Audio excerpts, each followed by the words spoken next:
حاضرین جمعہ، آج کے اس خطبہ جمعہ کے اندر میرا موضوع بیان ہے سیرت النبی صلی اللہ علیہ وسلم۔ اللہ سے دعا ہے اللہ رب العالمین مجھے حق کی روشنی میں بیان کرنے اور ہم تمام کو نبی صلی اللہ علیہ وسلم کی زندگی سے جو ہے سبق حاصل کرنے کی توفیق عطا فرما، آمین۔ رب اشرح لي صدري ويسر لي امري واحلل عقدة من لساني يفقهوا قولي، اللهم رب زدني علما، اللهم رب زدني علما، اللهم رب زدنی علما، آمین۔ سامعین کرام، سیرت النبی صلی اللہ علیہ وسلم کا سلسلہ جاری تھا، صلح حدیبیہ تک ہم پہنچ چکے تھے۔ آپ صلی اللہ علیہ وسلم کی مدنی 6 سال زندگی ختم ہو گئی، 7واں سال شروع ہے، 7 ہجری کا معاملہ ہے۔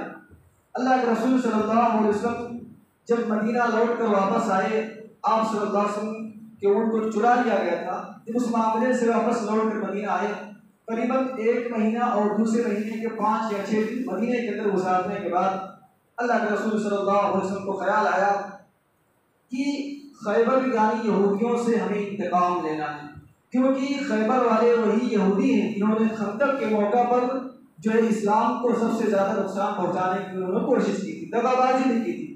تو ان یہودیوں سے انتقام لینا تھا، ان کو سبق سکھانا تھا۔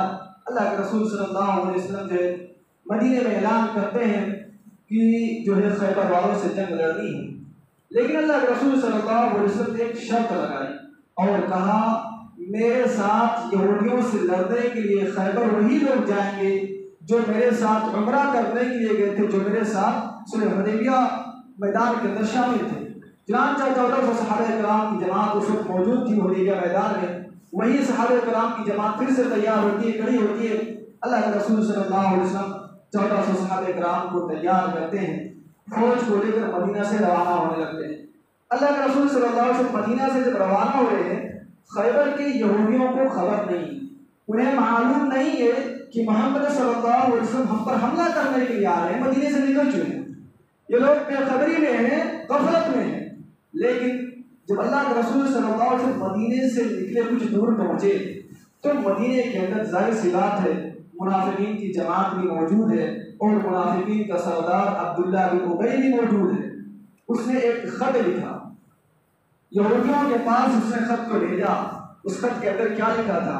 عبداللہ بن ابی منافق سردار نے لکھا تھا کہ خبر والوں، اے میرے بھائیو سنو، محمد صلی اللہ علیہ وسلم تو 1400 لوگوں کو لے کر نکلے ہیں مدینے سے اور تم پر چڑھائی کرنا چاہتے ہیں، تم پر حملہ کرنا چاہتے ہیں، لیکن اے خیبر والوں ڈرنا نہیں، مسلمانوں کی تعداد 1400 تم سے کم ہے، مسلمانوں کے پاس ساز و سامان ہتھیار بہت کم ہے اور تم سے لڑنے کی یہ لوگ طاقت نہیں رکھتے ہیں۔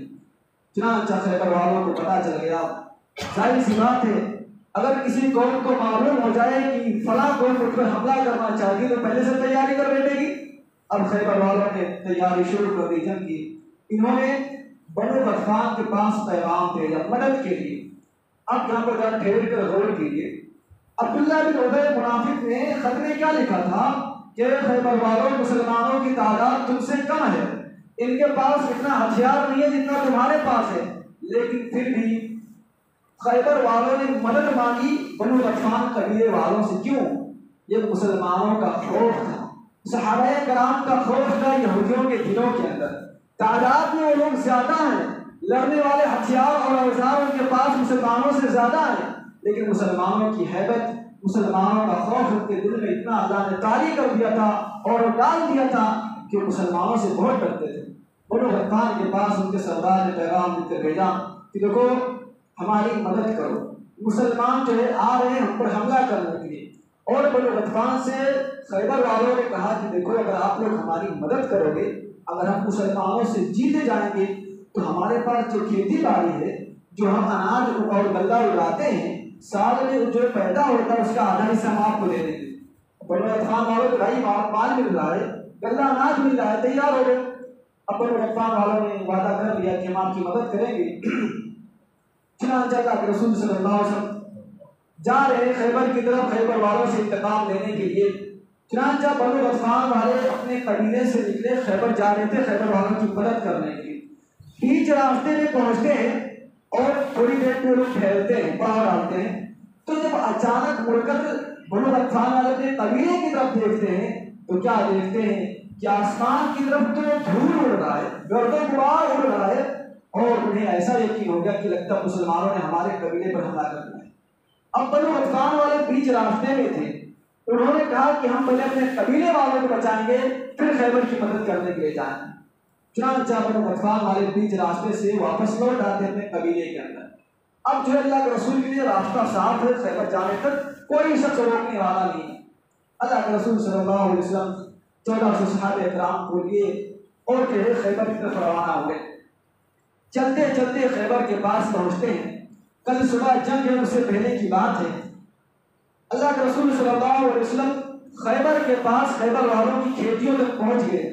جب خیبر والے اپنے کھیتی میں کام کاج میں مشغول تھے، انہوں نے جب گھوڑوں اور اونٹوں کی ہنانے کی آوازیں سنی اور جو ہے ٹاپر کی آواز سنی تو لوگ بدک اٹھے، اور جب انہوں نے اچانک مسلمانوں کے لشکر کو دیکھا، اپنے پھاوڑے کو وہیں پر ڈال دیا، اپنے کھانچی کو وہیں پر ڈال دیا اور قبیلے کے اندر اپنے واپس بھاگ گئے۔ یہودی ڈر گئے اور انہوں نے کہا ہائے محمد صلی اللہ علیہ وسلم کے ساتھیوں نے پر حملہ کر دیا۔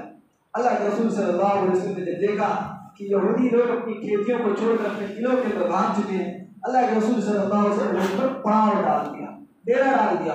اللہ کے رسول صلی اللہ علیہ وسلم نے جب پڑاؤ ڈالا، صحابہ کرام میں سے حباب بن منذر رضی اللہ تعالیٰ عنہ صحابی رسول کہتے ہیں بڑے ہی ادب انداز سے، اور کہتے ہیں اللہ کے رسول صلی اللہ علیہ وسلم آپ نے اس جگہ پر پڑاؤ کو ڈال دیا ہے، کیا یہ اللہ رب العالمین کا حکم ہے یا اپنی مرضی سے آپ نے پڑاؤ ڈال دیا ہے؟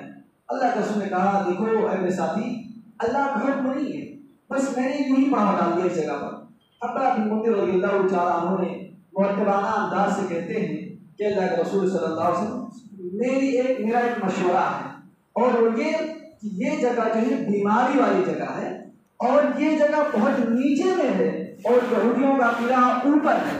اگر یہودی لوگ اپنے تیروں سے ہم پر وار کریں گے تو ان کے تیر ہمیں نقصان پہنچائیں گے، لیکن اگر ہم اپنی تیروں سے ان پر بارش کریں گے ان تک ہمارے تیر پہنچ نہیں سکیں گے۔ اے اللہ کے رسول صلی اللہ علیہ وسلم یہ جگہ ہمارے لیے نقصان دہ ہے، آپ دوسری جگہ جو ہے کھوج کر جائیے، وہاں پر ہم پڑاؤ ڈالتے ہیں۔ اللہ کے رسول صلی اللہ علیہ وسلم کو یہ مشورہ بہت پسند آیا اور کہا ٹھیک ہے۔ صحابہ کرام کو اللہ کے رسول نے حکم دیا، اس جگہ کو چھوڑ دیا گیا اور دوسری جگہ اللہ کے رسول نے پڑاؤ ڈالا۔ پڑاؤ ڈالنے کے بعد اللہ کے رسول صلی اللہ علیہ وسلم نے ایک اعلان کیا صحابہ کرام کے سامنے، اور وہ اعلان یہ تھا کہ میرے ساتھیوں کل صبح ہم جو ہے ان یہودیوں سے جنگ لڑیں گے، خیبر والوں سے جنگ لڑیں گے، لیکن جو میں کہہ رہا ہوں اس کو دھیان سے سننا۔ کل صبح کو میں ایسے شخص کے ہاتھ میں لشکر کا جھنڈا دوں گا جس سے اللہ رب العالمین محبت کرتے ہیں، جس سے رسول اللہ صلی اللہ علیہ وسلم محبت کرتے ہیں، اور وہ آدمی وہ شخص اللہ اس کے رسول سے محبت کرتا ہے۔ صحابہ کرام نے جب یہ سنا، ہر ایک کے دل کے اندر یہ آرزو، یہ تمنا ہوئی کہ کل جب ہم صبح کے وقت اللہ کے رسول کے سامنے حاضر ہوں گے تو اللہ کے رسول جھنڈا میرے ہاتھ میں دیں گے۔ ہر صحابہ کی خواہش ہوگی اور تمنا ہوگی دل کے اندر۔ صبح ہوئی، اللہ کے رسول صلی اللہ علیہ وسلم آئے، صحابہ کرام کی تعداد جمع ہوئی، جمع غفیر میں صحابہ کرام اکٹھے ہوئے، اللہ کے رسول صلی اللہ علیہ وسلم کھڑے ہوئے، فرمایا میرے ساتھیوں علی بن ابی طالب رضی اللہ تعالیٰ عنہ کہاں ہے؟ صحابہ کرام نے کہا حالانکہ ہر صحابی یہی چاہتا ہے کہ جھنڈا میرے ہاتھ میں آ جائے۔ صحابہ کرام نے کہا اللہ کے رسول صلی اللہ علیہ وسلم علی بن ابی طالب رضی اللہ تعالیٰ عنہ بیچارے بیمار ہیں، ان کی آنکھ اٹھی ہوئی، آنکھ آئی ہوئی، آنکھ میں بیماری ہے۔ اللہ کے رسول صلی اللہ علیہ وسلم نے کہا کوئی بات نہیں، ان کو بلا کر میرے سامنے لاؤ۔ صحابہ کرام میں سے 2-3 صحابہ گئے، پکڑ کر لایا گیا، ان کو سہارا دے کر لایا گیا۔ اللہ کے رسول صلی اللہ علیہ وسلم کے سامنے جب پیش کیا گیا، اللہ کے رسول صلی اللہ علیہ وسلم نے اپنے لعاب کو یعنی اپنے تھک مبارک کو ذرا سا لیا اور ان کی آنکھ پر پھیرا اور اللہ رب العالمین سے شفا کی دعا کی۔ اللہ رب العالمین نے علی بن ابی طالب رضی اللہ تعالیٰ عنہ کی آنکھ کی جو بیماری تھی اس کو ٹھیک کر دیا، ایسا لگتا تھا بیماری تھی۔ اس کے بعد اللہ کے رسول صلی اللہ علیہ وسلم جھنڈے کو لیتے ہیں اور علی رضی اللہ تعالیٰ عنہ کے ہاتھ میں تھما دیتے ہیں۔ علی رضی اللہ تعالیٰ عنہ جب اپنے ہاتھ میں جھنڈے کو لیتے ہیں تو اللہ کے رسول سے ایک فریاد کرتے ہیں، ایک بات پیش کرتے ہیں، کہتے ہیں اللہ کے رسول صلی اللہ علیہ وسلم میں نے یہ جو جھنڈا لے لیا ہے، میں کمانڈر بن گیا ہوں، کیا میں اس وقت تک یہودیوں سے لڑتا رہوں جب تک کہ یہ لوگ ہماری طرح نہ ہو جائے، یعنی مسلمان نہ ہو جائے؟ اللہ کے رسول صلی اللہ علیہ وسلم نے فرمایا اے علی رضی اللہ تعالیٰ عنہ میدان میں اترو، یہودیوں کو اسلام کی دعوت دو، اللہ کے حقوق جو ان کے سامنے پیش کرو۔ اگر ان یہودیوں میں سے کوئی ایک یہودی بھی مسلمان ہو جائے تمہاری وجہ سے تو یہ تمہارے لیے صرف اردو سے بہتر ہے۔ چنانچہ علی رضی اللہ تعالیٰ عنہ کے ہاتھ میں جھنڈا تھما دیا گیا۔ اب جو ہے لڑائی کی باری آتی ہے۔ علی رضی اللہ تعالیٰ عنہ کمانڈری سنبھالتے ہوئے اپنے ہاتھ میں جھنڈا تھامے ہوئے ہیں اور یہودیوں کے قلعے کی طرف چلتے ہیں۔ اب سن لیجیے کہ یہودیوں کے پاس خیبر میں 8 قلعے تھے پورے، اور 8 قلعوں کو فتح کرنا 1400 کی تعداد میں معمولی بات نہیں ہے، لیکن وہ صحابہ کرام کا جوش اور ولولہ تھا، ایمانی طاقت تھی، اللہ پر انہیں بھروسہ تھا، تبھی انہوں نے 8 قلعوں کو فتح کر دیا تھا۔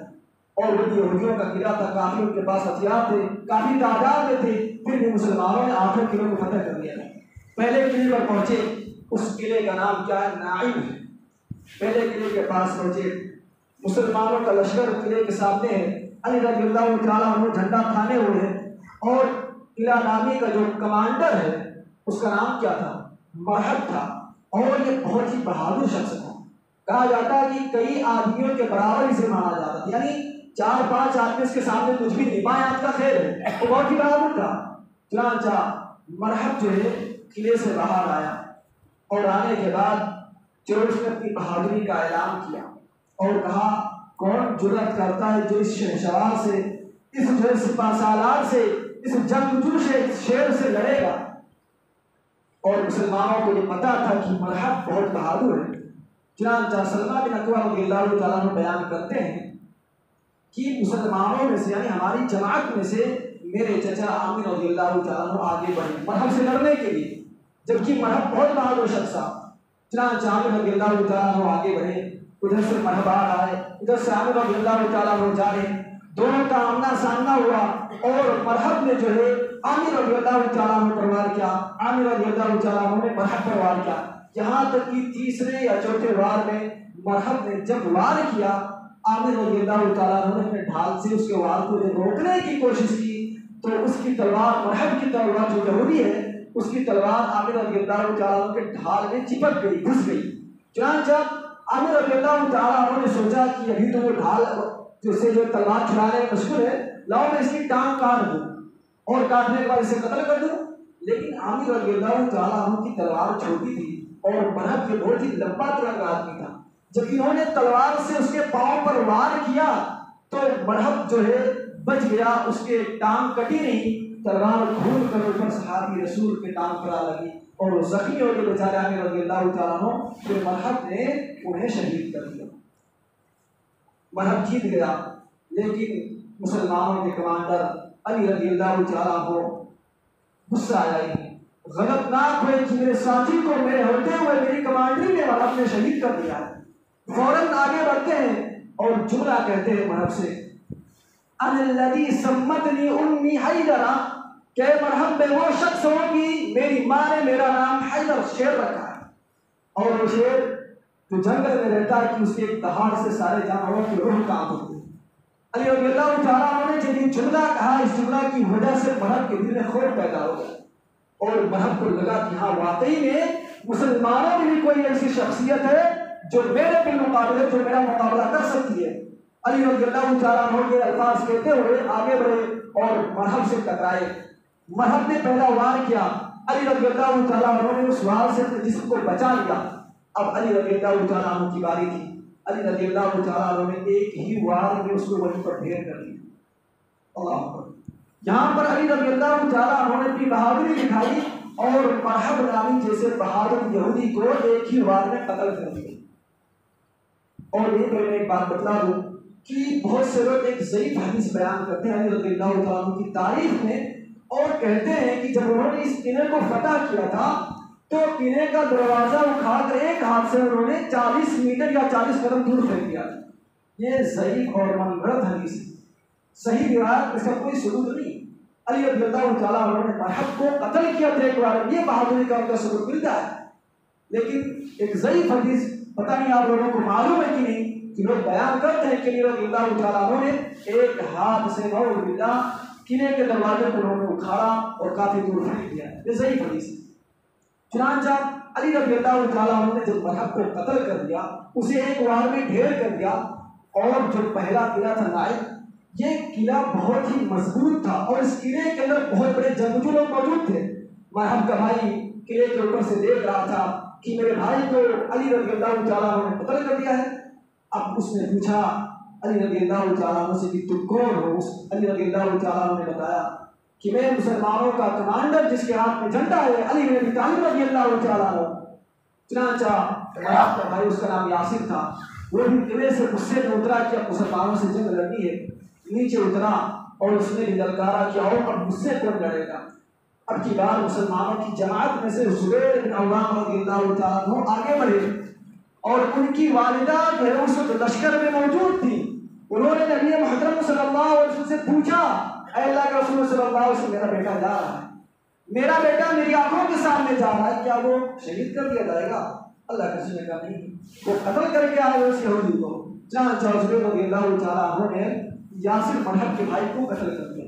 اس کے بعد مسلمانوں اور یہودیوں کے درمیان جنگ ہوئی اور بہت ہی خطرناک اور بہت ہی بھیانک جنگ ہوئی۔ مسلمانوں کو بڑی محنت سے اس جنگ کو لڑنا پڑا تھا اور یہ قلعہ مضبوط بھی تھا، کافی لوگوں کی تعداد تھی، کافی جنگجو تھے، لیکن الحمدللہ مسلمانوں نے پہلے قلعے کو فتح کر دیا۔ پہلا قلعہ مسلمانوں کے قبضے میں آ گیا۔ اب دوسرا قلعہ، اس کی طرف مسلمان بڑھے جس کا نام تھا صعب بن معاذ، اور اس قلعے کے پاس جب مسلمان پہنچے، پہلی جو جنگ مسلمانوں نے لڑی بہت ہی سے طاقت لگی تھی مسلمانوں کی، مسلمان بھوک کے مارے تڑپ رہے تھے، نڈھال ہو گئے تھے، چور چور ہو گئے تھے۔ جب دوسرے قلعے کے پاس پہنچے صعب بن معاذ کے پاس، تو مسلمانوں میں سے ایک جماعت اللہ کے رسول کے پاس آتی ہے، اللہ کے رسول صلی اللہ علیہ وسلم، آپ کو پتا ہے ہم چور ہو چکے ہیں، ایک دم سے نڈھال ہو چکے ہیں، آپ ہمارا حال جانتے ہیں، کچھ کھانے کو نہیں ہے۔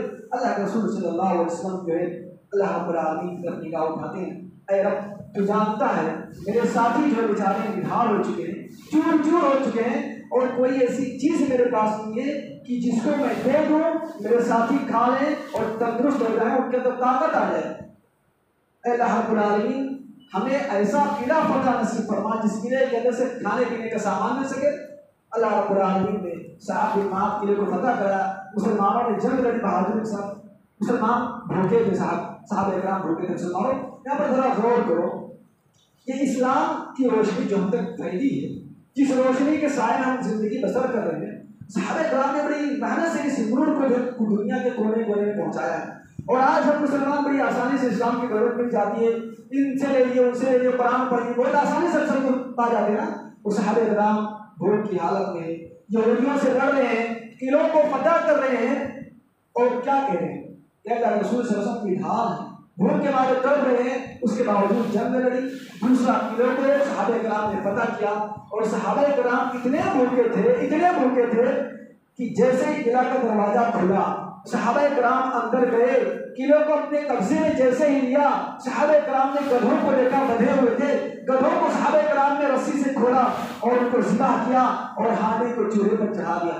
اللہ کے رسول نے جب یہ کیفیت دیکھی اپنے ساتھیوں کی، صحابہ کرام کی، فرمائے میرے صحابہ مجھے پتا ہے تم بھوک کے مارے تڑپ رہے ہو، مگر اللہ رب العالمین نے گھریلو گدھوں کو تم پر حرام کر دیا ہے۔ اللہ، صحابہ کرام کی بھوک کا عالم آپ اندازہ لگا سکتے ہیں کہ بھوک میں جنگ لڑنا بہت ہی ہمت کا کام، لیکن الحمدللہ صحابہ کرام نے جنگ لڑی اور دوسرے قلعوں کو بھی فتح کر لیا۔ اسی طرح سے جو یہودیوں کا جو 8 قلعہ تھا سب کو مسلمانوں نے فتح کر لیا، اور آخر میں 3 یا 2 قلعہ ایسا قلعہ تھا کہ جب ان کو یقین ہو گیا یہودیوں کو کہ مسلمان ہمیں بھی مار کاٹ ڈالیں گے، تو انہوں نے صلح کر لیا اور کہا اللہ کے رسول صلی اللہ علیہ وسلم ہم ہتھیار ڈال دیتے ہیں، ہم آپ سے جنگ نہیں لڑیں گے، بس آپ ہمیں غلام نہ بنائیے، ہمیں قید نہ کیجیے، ہمیں آزاد کر دیجیے، ہمیں جانے دیجیے، ہم خیبر چھوڑ کر چلے جائیں گے، اور یہاں سے جو سونا چاندی اور جو غلہ ناز ہے کچھ بھی نہیں لیں گے۔ اللہ کے رسول نے کہا ٹھیک ہے، لیکن پھر اللہ کے رسول صلی اللہ علیہ وسلم کو خیال آیا کہ ہم نے خیبر فتح کر لیا ہے، اب خیبر کے اندر اتنی ساری کھیتیاں ہیں، کون کرے گا؟ صحابہ کرام کے پاس اتنے غلام نوکر تھے نہیں کہ کھیتی باڑی کر سکے۔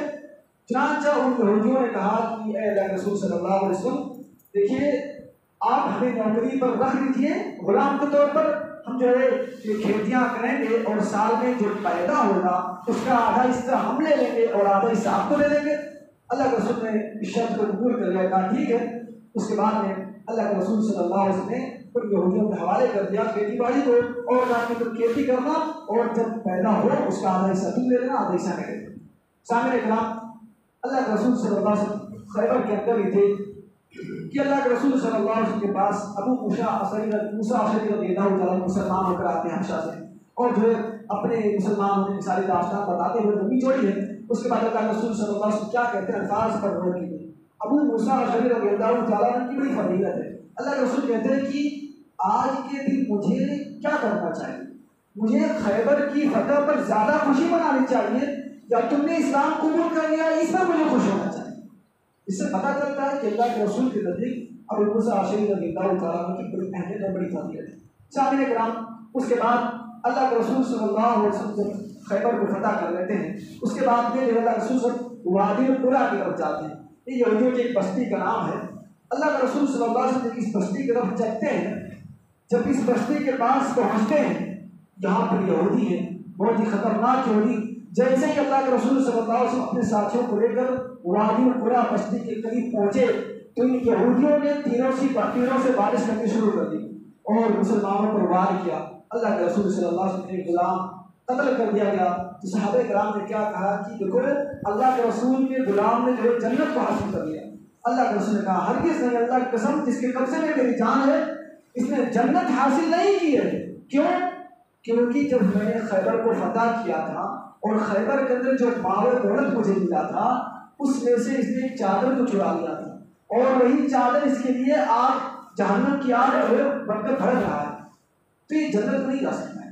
چنانچہ اللہ کے رسول صلی اللہ علیہ وسلم جب دیکھا کہ یہودی دین کی بارش کر رہے ہیں، مسلمانوں کو صف میں شامل کیا، اچھے سے صف لگائی اور کہا کہ دیکھو اب ہمیں جنگ لڑنی ہے۔ اس کے بعد الحمدللہ مسلمانوں نے بڑی محنت اور مشقت سے جنگ لڑی اور وادی القریٰ کو بھی فتح کر لیا۔ اس کے بعد اللہ کے رسول صلی اللہ علیہ وسلم خیبر فتح کرتے ہیں، اسی طرح سے وادی القریٰ کو فتح کرتے ہیں، اور جو چھوٹے چھوٹے گاؤں ہوتے ہیں یہودیوں کے ان سب کو فتح کر لیتے، سب کو اپنے قبضے میں لے لیتے ہیں اور سب کو غلام اور نوکر بنا لیتے ہیں۔ سامنے کرام، اللہ رب العالمین نے یہاں پر مسلمانوں کو حکومت دی، سلطنت دی اور بہت سارا اناج دیا۔ آپ دیکھیں خیبر کے اندر اتنی ساری کھیتیاں تھیں کہ آپ اندازہ نہیں لگا سکتے۔ پہلے اسی کھیتی کے مالک یہودی تھے، آج اسی کھیتی کے مالک مسلمان ہیں اور یہودی نوکر بن کے جو ہے نوکری کر رہے ہیں۔ الحمدللہ اللہ رب العالمین نے صحابہ کرام کو مال و دولت بھی دیا، حکومت اور سلطنت بھی دی۔ کیوں؟ کیونکہ صحابہ کرام نے اپنی زندگی کے ہر لمحہ کو اللہ اس کے رسول کے حوالے کر دیا تھا۔ آج بھی اگر ہم اپنی زندگی کو اللہ اس کے رسول کے حوالے کر دیں، انشاءاللہ سلطنت ملے گی، حکومت ملے گی اور مال و دولت بھی ملے گا جتنے ہمارا کام چل جائے۔ اس کے بعد اللہ کے رسول صلی اللہ علیہ وسلم مدینہ کو لوٹتے ہیں۔ جب مدینہ اللہ کے رسول صلی اللہ علیہ وسلم لوٹتے ہیں تو ایک جگہ پر جو ہے صحابہ کرام نعرہ بلند کرتے ہیں، کہتے ہیں اللہ اکبر اللہ اکبر، زور زور سے نعرہ بلند کرتے ہیں۔ اللہ کے رسول کہتے ہیں کہ میرے ساتھیوں ذرا نرمی برتو، ذرا دھیمے سے پکارو، تم کس ہستی کو پکار رہے ہو تمہیں پتہ ہے؟ تم اللہ رب العالمین کو پکار رہے ہو اور زور سے پکارنے کی ضرورت نہیں ہے، دھیمی آواز سے پکارو۔ اللہ تمہارے دلوں کے بھیدوں کو جانتا ہے، دلوں کے رازوں کو جانتا ہے۔ یہاں سے پتہ چلتا ہے کہ جب بھی ہم اپنے رب کو پکاریں زور سے پکارنے کی ضرورت نہیں، لب ہلنے چاہیے، آنکھوں سے آنسو بہنے چاہیے اور دل میں اللہ رب العالمین کا خوف ہونا چاہیے۔ اس کے بعد اللہ کے رسول صلی اللہ علیہ وسلم مدینے کی طرف بڑھ رہے ہیں، بیچ راستے میں رات کا وقت ہو گیا، رات کا جو حصہ ختم ہو گیا، تیسرے حصے میں اللہ کے رسول سوچے کچھ آرام کر دیا جائے، تو لشکر کو جو حکم دیا کہ یہاں پر پڑاؤ ڈالا جائے۔ لشکر میں پڑاؤ ڈالا۔ اللہ کے رسول صلی اللہ علیہ وسلم نے کہا کہ دیکھو بلال حبشی رضی اللہ تعالیٰ عنہ، ہم لوگ سونے کے لیے جا رہے ہیں، تم جاگتے رہنا اور فجر کو ہم سب کو بیدار کر دینا، اٹھا لینا۔ بلال حبشی رضی اللہ تعالیٰ عنہ نے کہا ٹھیک ہے اللہ کے رسول صلی اللہ علیہ وسلم آپ سو جائیے۔ اللہ کے رسول صحابہ کرام سب سو گئے۔ بلال حبشی رضی اللہ تعالیٰ عنہ بیچارے اپنی سواری سے ٹیک لگائے بیٹھے تھے تاکہ نیند نہ آئے، لیکن اللہ کا کرنا ایسا ہوا ان کو اونگ آتی رہی، جھونک آتی رہی، وہ بھی سو گئے۔ یہاں تک کہ فجر کا وقت آیا، فجر کا وقت نکل گیا، دھیرے دھیرے سورج بلند ہوا، یہاں تک کہ سورج جو اتنا بلند ہو گیا کہ اس کی روشنی اللہ کے رسول کے چہرے پر آ لگی۔ اللہ کے رسول بیدار ہوئے اور صحابہ کرام کو بیدار کیا۔ بلال حبشی رضی اللہ تعالیٰ عنہ سے پوچھتے ہیں کہ تم نے ہمیں جگایا کیوں نہیں؟ کہنے لگے اللہ کے رسول صلی اللہ علیہ وسلم بیٹھا تو تھا تاکہ میں سو نہ سکوں، لیکن اللہ کا کرنا ایسا ہوا کہ مجھے اونگ آ گیا اور میں بھی سو گیا۔ چنانچہ اللہ کے رسول نے کہا یہ جگہ شیطان کی جگہ، یہاں سے چلو میرے ساتھیوں۔ دوسری جگہ گئے، وضو کیا گیا، نماز ادا کی گئی، اس کے بعد مدینہ لوٹ کر واپس آ گئے۔ تو پھر میں رب کریم سے دعا کرتا ہوں کہ اللہ رب العالمین ہم تمام مسلمانوں کو نبی صلی اللہ علیہ وسلم صحابہ کرام سے سچی اور محبت کرنے کی توفیق عطا فرما۔ اللہ رب العالمین ہم تمام مسلمانوں کو قرآن و حدیث کے مطابق اپنی پوری زندگی گزارنے کی توفیق عطا فرما۔ اللہ رب العالمین ہم تمام مسلمانوں کو جب تک زندہ رکھیں اسلام پر، ہمارا خاتمہ تک ایمان کے خیر پر، آمین۔ وآخر دعوانا الحمد للہ رب العالمین۔